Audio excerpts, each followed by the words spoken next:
আসসালামু আলাইকুম। আজকে খুব সুন্দর একটা বই নিয়ে আমি একটু আলোচনা করতে বসেছি, সেটি হচ্ছে শওকত আলীর প্রদর্শী প্রাকৃতজন। আমি জানি বইটি অনেকেই পড়েছেন, খুবই বিখ্যাত একটি বই। আর আমি কিছুদিন আগে পড়েছি, তো ভাবলাম যে বইটি নিয়ে একটু কথা বলি, কারণ বইটি আসলে আমার রিসেন্টলি পছন্দের তালিকায় একদম শীর্ষে। তো প্রদর্শী প্রাকৃতজন, প্রথমে যদি নামটা বলি, যে এটি হচ্ছে প্রদোষ মানে হচ্ছে আসলে আলো অন্ধকারের একটা মাঝামাঝি সময়, যেটাকে সন্ধ্যা বলা যায়। আর প্রাকৃতজন মানে হচ্ছে সাধারণ মানুষজন। তো এই বইটিতে মূলত কি আছে? বইটিতে মূলত আছে আমাদের আজ থেকে 800-850 বছর আগের যে সমাজ ব্যবস্থা ছিল, অর্থনৈতিক ব্যবস্থা ছিল, তখন যে সামন্তপতিরা ছিল তাদের কর্মকাণ্ড, এবং খুব বেশি করে যেটা এখানে দেখানো হয়েছে সেটা হচ্ছে একদম সাধারণ গ্রামবাসীদের চিন্তাধারা। এবং তখন যে খুব ঘন ঘন যেসব শাসনামূল পরিবর্তন হয়েছিল, পাল যুগের পর সেনদের শাসন আসে, সেনদের পর মুসলিম শাসন আসে, এই যে পরিবর্তন, এবং এই পরিবর্তনটা একদম সাধারণ মানুষের দৃষ্টিকোণ থেকে, একদম মাটির কাছাকাছি যেসব মানুষ তাদের দৃষ্টিকোণ থেকে কিন্তু এই বইটিতে দেখানো হয়েছে। ঠিক আছে, আচ্ছা। তো বইটি আসলে অবশ্যই মাস্ট রিড একটা বই। এই বইটিতে খুব সুন্দরভাবে আমাদের ইতিহাসের যে কাঠখোট্টা ব্যাপারগুলো আছে সেইগুলো হচ্ছে মানে খুব সুন্দরভাবে কিছুটা প্রেমের বিষয় এখানে আছে, কিছুটা দ্রোহের বিষয় এখানে আছে, কিছু হাস্যরসাত্মক বিষয় এখানে আছে, কিছু ব্যঙ্গাত্মক বিষয় এখানে আছে। এভাবে কিন্তু এটা ফুটিয়ে তোলা হয়েছে। তো যদি বলি যে এই বইটির মূল চরিত্র নির্ধারণ করতে গিয়ে আসলে আমি খুবই বিপাকে পড়েছি। কখনো মনে হয় এই বইটির মূল চরিত্র হচ্ছে মৃৎশিল্পী শ্যামাঙ্গ, আর কখনো মনে হয় যে না, এই বইটার মূল চরিত্র বোধ হয় ক্ষেত্রকরের পুত্র, যিনি হচ্ছে ব্যবসায়ী বসন্ত দাস। তো মূলত এই দুজনের চরিত্রের মধ্য দিয়েই গল্পের বিভিন্ন গল্পগুলো এগিয়েছে। তো এখানে যে শ্যামাঙ্গর প্রেয়সী হচ্ছে লীলাবতী, এবং লীলাবতী বলা যায় যে এই বইটির প্রধান নারী চরিত্র। এছাড়াও এখানে বসন্ত দাসের স্ত্রী মায়াবতীর কথা বলা আছে, তারপর মন্দির দাসী আছে এখানে, ছায়াবতী এবং বিদ্রোহী কৃষ্ণা, তাদেরও কিন্তু তারা যার যার বৈশিষ্ট্যে আসলে অতুলনীয়, এবং নারী চরিত্রকেও খুব সুন্দরভাবে এখানে ফুটিয়ে তুলেছে। কখনো যখন নারী চরিত্রকে একটা প্রেমের প্রেয়সী হিসেবে ফুটিয়ে তুলেছে এখানে লেখক, আরেকদিকে সেরকম এই একজন মন্দির দাসী, সে কিভাবে বিদ্রোহী হয়ে ওঠে তার জায়গা থেকে সামন্তপতিদের অত্যাচারের বিরুদ্ধে গিয়ে, সেই জিনিসটা এখানে খুব সুন্দরভাবে আসলে ফুটিয়ে তোলা হয়েছে। তো যদি বলি, গল্পের শুরুটা আসলে মূলত মৃৎশিল্পী শ্যামাঙ্গকে দিয়ে। শ্যামাঙ্গ একজন সাধারণ মৃৎশিল্পী হলেও তার যে চিন্তাধারা, সেই চিন্তাধারাটা আসলে তখনকার সমাজ ব্যবস্থার সাথে ঠিক যায় না। হ্যাঁ, তার মধ্যে সবসময় আসলে একটু বিদ্রোহী চিন্তাধারা ছিল, যদিও সে নিজে যে খুব সাহসী বিষয়টা সেটা না, কিন্তু তারপরেও তার চিন্তাধারা একটু অন্যরকম ছিল। তো সেখান থেকেই আসলে মূলত গল্পটির সূচনা হয়, এবং তারপরে দেখা যায় ঘটনাক্রমে শ্যামাঙ্গর সাথে লীলাবতীর পরিচয় হয়। এরপর এখানে লীলাবতীর বান্ধবী হচ্ছে মায়াবতী, মায়াবতীর স্বামী বসন্ত দাস এভাবে গল্পের চরিত্রের মধ্যে চলে আসে, এবং এই দুজনকে কেন্দ্র করে গল্পটি আসলে আগাতে থাকে।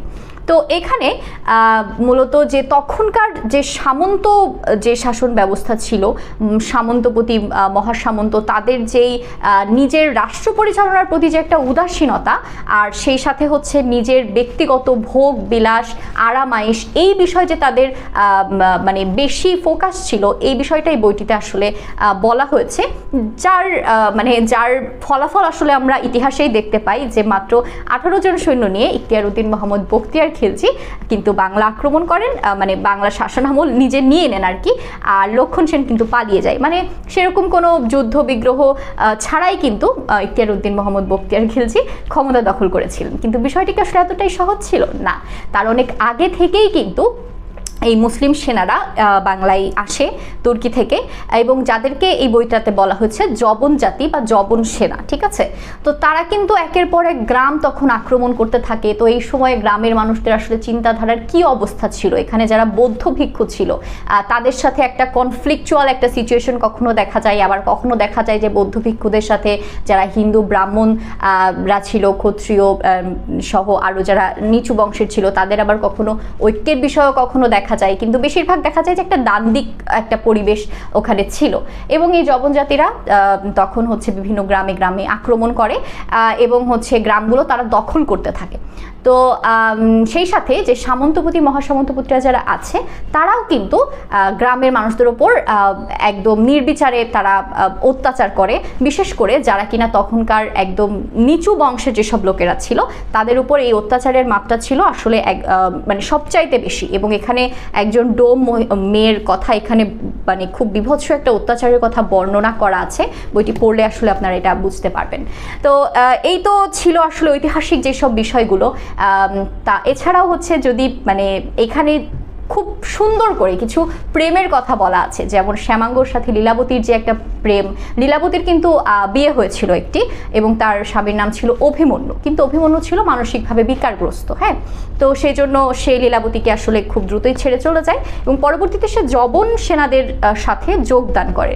তো তারপর ঘটনাচক্রে লীলাবতীর শ্যামাঙ্গর সাথে পরিচয় হয়, আর তারপরে যখন জবন জাতিরা এসে আক্রমণ করে তাদের গ্রামে তখন তারা পালিয়ে যায় এবং একটা ঘটনাচক্রে শ্যামাঙ্গ আর লীলাবতী আর শ্যামাঙ্গর প্রেম হয়ে ওঠে এবং তারপরে বিয়েও কিন্তু হয়। তারপরে এদিকে যদি বসন্ত দাসের কথা বলি, বসন্ত দাসের সাথে বসন্ত দাস আসলে অনেকটা যাযাবর টাইপের ছিল, মানে সে হচ্ছে ঘুরে বেড়াতে পছন্দ করতো, ঠিক আছে, বিভিন্ন জায়গায়। তো এই যে সে বিভিন্ন জায়গায় গ্রামে গ্রামে ঘুরেছে এবং তার যে বিচিত্র অভিজ্ঞতা, সেই অভিজ্ঞতাগুলো কিন্তু এখানে ফুটে উঠেছে।